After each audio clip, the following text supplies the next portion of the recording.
Before we get into today's episode, let me ask you something. Do you know what your current level of English really is? Understanding your level is crucial to tracking your progress and ensuring your hard work is paying off. That's why I've created a quick and easy English level test that you can take right now for free. Find out your level instantly. Just head to thebritishenglishpodcast.com/testme or check the link in the show notes. Want to see your brand on TV? Roku Ads Manager makes it easy to launch targeted ad campaigns in minutes, track results in real time, and drive on-screen purchases with just a click of the Roku remote. Get a $500 match on your first $500 spent with code ROKU500 at ads.roku.com. That's code ROKU 500 at ads.roku.com. Terms apply. Hello and welcome to the British English Podcast, the show that helps you better understand British culture and exposes you to British English along the way.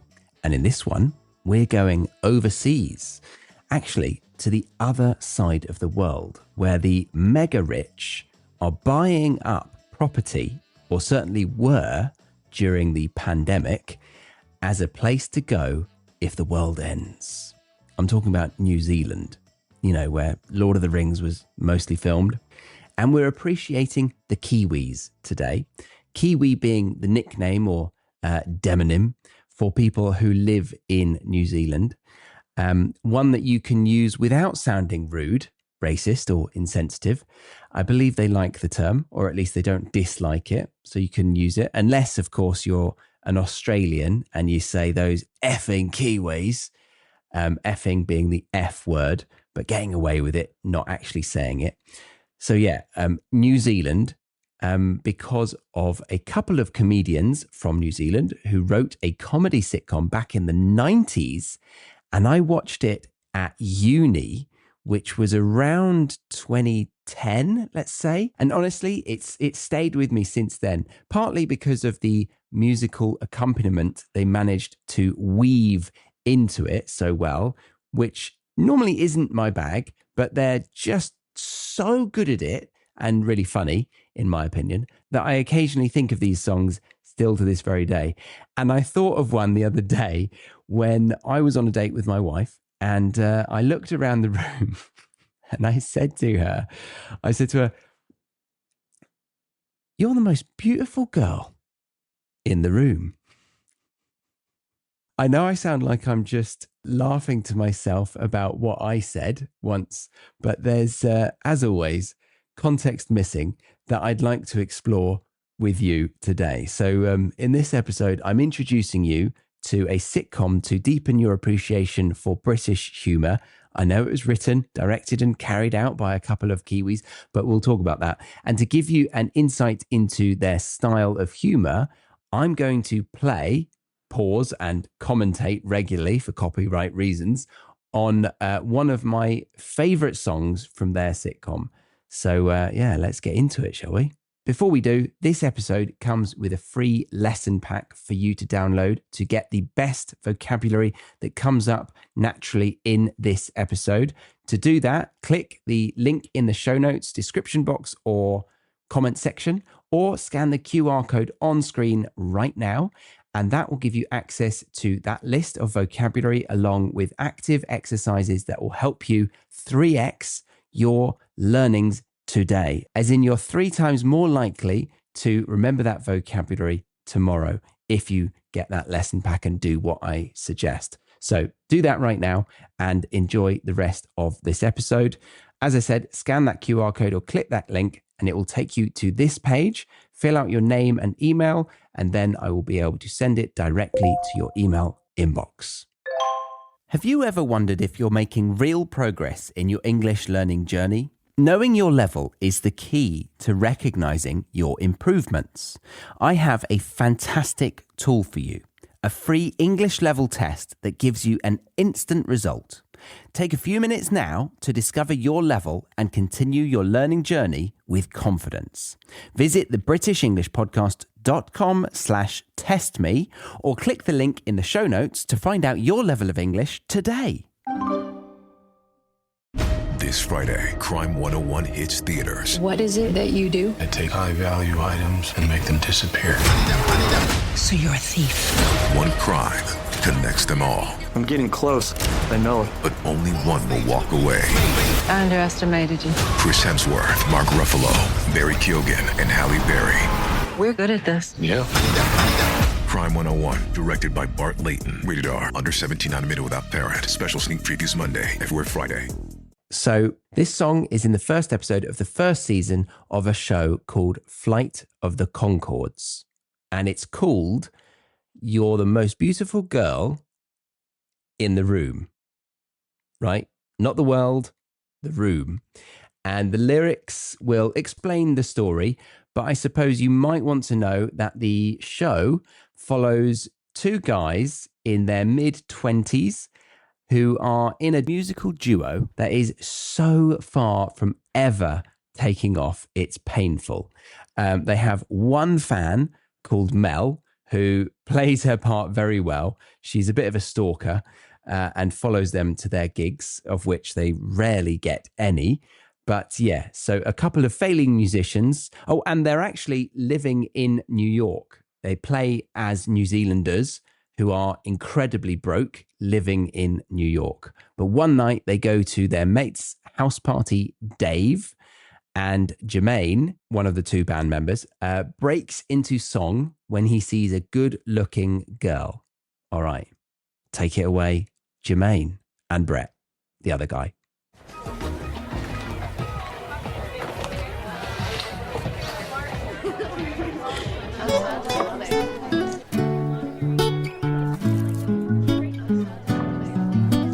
Yeah, looking around the room, I can tell that you are the most beautiful girl in the room. In the whole wide room. I love it. I absolutely love it. I think I love those lines so much because they're like the epitome of realism in comparison to the romantically exaggerated cliche of being the most beautiful girl in the world, right?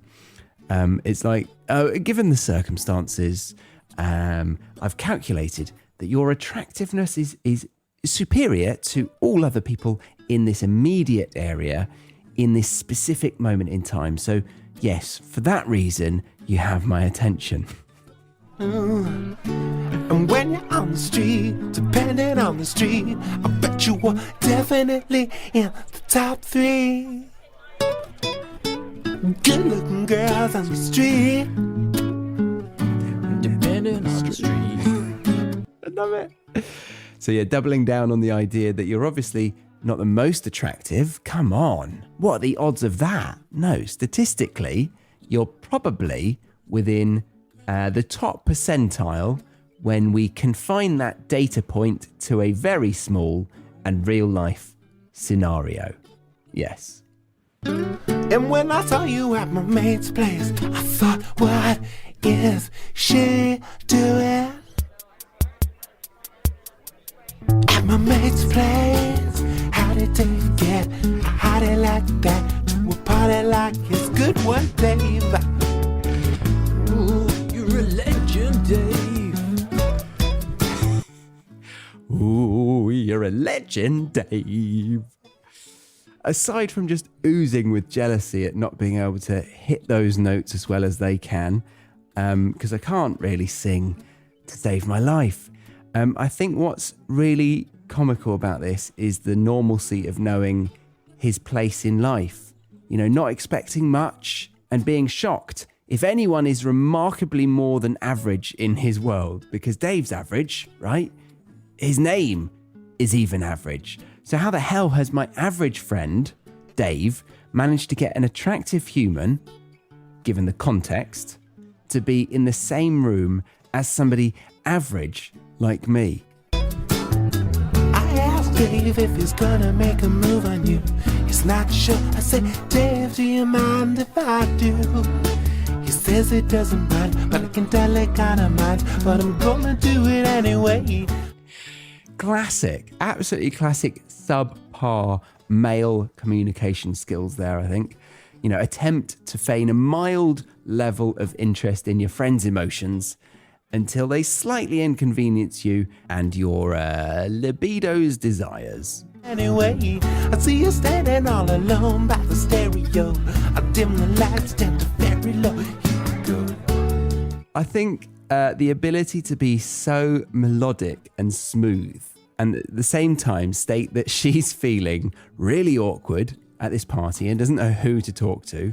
So he sees this as his golden opportunity to approach her, but he must do it in the pitch black to avoid looking less hideous. It's just so un-American. I know they can take the piss out of themselves, but usually they like to self-promote, big things up and make things more than they are. And I think this is what Brits, Australians and New Zealanders share that Americans don't. This ability to find the bleakness in life so bloody hilarious, which is where the original TV show, The Office, from the UK, was born from. The average life of an average boss in an average company. And you almost don't like the main character. And although I do love the American Office as well, they are really different. Because they had to change the American Office when they did the first season. They realized that people weren't enjoying watching this character in the same way, so they had to soften the cruelty, add warmth, and turn the bleak realism into emotional optimism to make it work for an American audience. Dim the lights down to very low. Here we go. You're so beautiful. You could be a waitress. So good. It's so simple, yet it pulls so many thoughts and assumptions together. You're not jaw-droppingly gorgeous. You're just, nice enough to get the punters in, or to be able to upsell a table of 4 to a slightly more expensive bottle of wine and order a dessert at the end. But again, to stress, you can't just rely on your looks. You'd need to be contributing to society in some functional way. And on top of that, you do well because of your slightly better than average looks. You're so beautiful. You could be an air hostess in the 60s. You're so beautiful. Yeah, they were glamorous. I mean, I can only reference films like Catch Me If You Can and others, but I imagine, yeah, they were, right? I don't know if you can remember that. I don't know how old you are. But yeah, these days, anyone can be an air hostess. Crew members. Well, anyone can be one of them, right? Because, we're not allowed to discriminate anymore, which is a good thing. Part-time model. And then I seal the deal. I do my moves, I do my dance moves.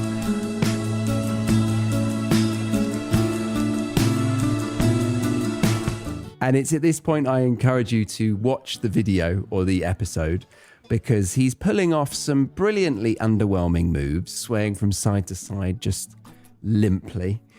And then, get ready for my favourite lines. And it's done in a POV frame, rather like Peep Show does it. Another amazing sitcom for you to watch if you haven't watched that yet. That frame is kind of point of view, POV. And I think what it does is it drills home the unpleasantness of it all, because it's just too close for comfort, really. And his big face is in the camera's lens. Dance floor, I draw you near. Let's get out of here. Let's get in a cab. I'll buy you a kebab. I can't believe that I'm sharing a kebab with the most beautiful girl I have ever seen with a kebab.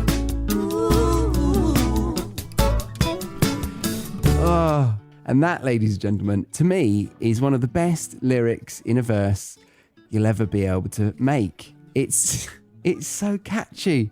I just want to sing it on loop as loud as possible on a bus. And why? The video, the show, again, it goes from a dark living room ambience to a really, really bright, harsh, almost like the light bulbs used in school classrooms harshness in the canteen of the kebab shop.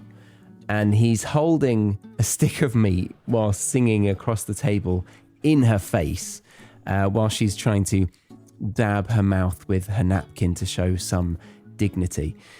And I guess this could be a cultural thing, but in the clubbing scene in the UK and other similar cultures, you'd potentially do this. You'd potentially pick up some fast food after having pulled, and then you might ask, Well, why don't we leave? Let's go to my house. We could feel each other up on the couch. Oh no, I don't mind taking a slow. Oh, no, yeah. oh goodness me. Okay, well, to feel someone up on a couch or sofa, if you're British, means to likely engage your mouth lips with said person's mouth lips while you move your hands around hopefully erogenous zones of said partner, typically done above and not beneath clothing. Don't know why I said mouth lips. This episode is brought to you by Indeed. Stop waiting around for the perfect candidate. Instead, use Indeed sponsored jobs to find the right people with the right skills fast. It's a simple way to make sure your listing is the first candidates see. According to Indeed data, sponsored jobs have 4 times more applicants than non-sponsored jobs. So go build your dream team today with Indeed. Get a $75 sponsored job credit at Indeed.com/podcast. Terms and conditions apply. Adobe Acrobat Studio, your new foundation. Use PDF spaces to generate a presentation. Grab your docs, your permits, your moves. AI levels up your pitch, gets it in a groove. Choose a template with your timeless cool. Come on now, let's flex those tools. Draft, design, deliver, make it sing. AI builds the deck so you can build that thing. Do that, do that, do that with Acrobat. Learn more at adobe.com/do-that-with-acrobat. You're so beautiful, like a tree. Why not? Why not? Trees can be pretty. I don't know why. Why did he compare her to a tree? It's just a lovely, random, inanimate object that arouses no one, right? I can't imagine there's a tree fetish out there, is there? Is there? I need to check this. Oh my God. There actually is. So it's called dendrophilia, which refers to sexual or romantic attraction to trees or plants. It is extremely rare, and most people with it simply experience emotional or symbolic attachment rather than physical sexual acts. Oh, good. Okay. Where were we? Oh, yes. He was about to give us another simile of being so beautiful. Tree. Or a high-class prostitute. You're so beautiful. You could be a part-time model. You probably still have to keep your normal job. Part-time model. So good. Love it. Again, the common theme of normalcy, right, and mediocrity is what so many people enjoy about this TV show and song and the whole genre of comedy, I guess, which is both self-deprecating and deadpan.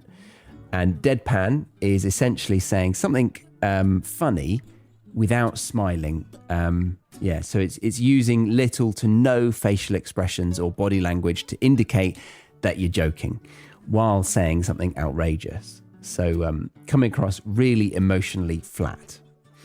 And again, this is something that the cousins across the pond do not share a fondness for. Spending part of your time modeling and part of your time next to me.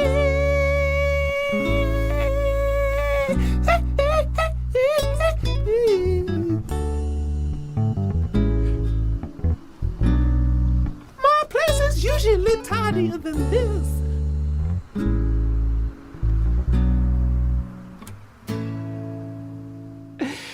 It's a brilliant ending with a nod to the fact that life is not a film. Emily in Paris is not reality. No one wakes up looking that perfect. You should see my hair at the moment when I wake up, because I'm trying to grow it out to see if I can unlock a more mature look with medium length wavy curls. You know, think Bradley Cooper, Pedro Pascal, Eric Bana. But my God, my stubborn mop for a head of hair looks like Krusty the Clown dyed his hair brown every morning. I keep saying to myself, when it's long, it will be magical. But every day, that dream weakens. Anyway, I hope you go and give Flight of the Conchords a watch. It's not that mainstream, but those who love comedy respect it. And I just feel an instant connection with someone who I meet that has seen it and likes it, because it's pretty absurd comedy at the same time as being totally mundane. And my God, if I met a non-native who appreciated this show and referenced it in a way that was contextually relevant, I think I'd have to just kiss them right there and then, using my mouth lips, of course. Sorry. I need to end this episode, don't I? Yeah. All right. That's all, folks. Remember to grab the free lesson pack that helps you revise some of the best native expressions that came up in this episode in an active way. That 3x's your likelihood of remembering them tomorrow. To do that, scan the QR code on screen or click the link in the description box, show notes, or comments section. Then if you wanted to unlock the transcripts, extended glossary, and flashcards, then check out the premium podcast membership on my website, which is thebritishenglishpodcast.com. And then if you wanted to join a lovely community of like-minded intermediate to advanced learners on a weekly basis, going through a lovely rhythm of self-study, Zoom classes, one-to-one feedback, and speaking practice, then check out The Academy. Again, over on my website. But yeah, thank you very much for reaching the end of this episode. I very much appreciate your listenership. I've been Charlie, and you've been...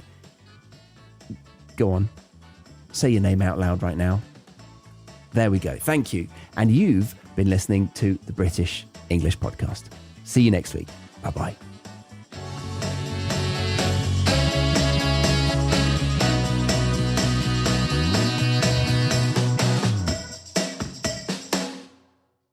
Thank you for listening to today's episode. Before you go, make sure you know where you stand in your English learning journey. I've created a free English level test that you can take right now to find out your exact level. It's quick, easy, and gives you instant results. Head to thebritishenglishpodcast.com/testme or check the link in the show notes.